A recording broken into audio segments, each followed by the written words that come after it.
والذكر الحكيم. أستغفر الله لي ولكم ولسائر المسلمين فاستغفروه إنه هو الغفور الرحيم.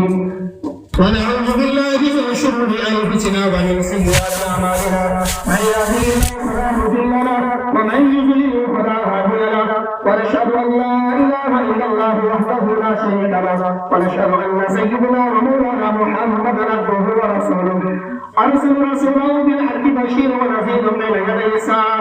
من يطع الله ورسوله فقد رشد ومن يعصيهما فإنه لا يضر إلا نفسه ولا يضر الله شيئا.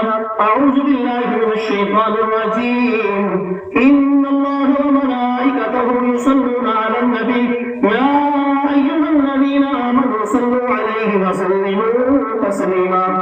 اللهم صل على سيدنا ومولانا محمد عبدك ورسولك، وصل على المؤمنين والمؤمنات والمسلمين والمسلمات، وبارك على سيدنا ومولانا محمد وأزواجه وذرياته.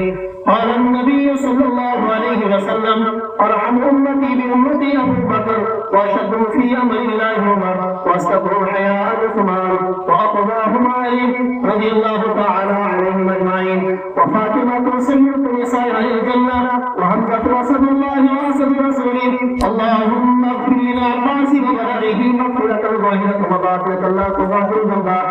الله في أصحابي لا تتخذوهم من بعد غربا، ومن أحبهم بحبي أحبهم، ومن أبغضهم ببغضي أبغضهم. وخير أمتي قرني ثم الذين يلونهم ثم الذين يلونهم.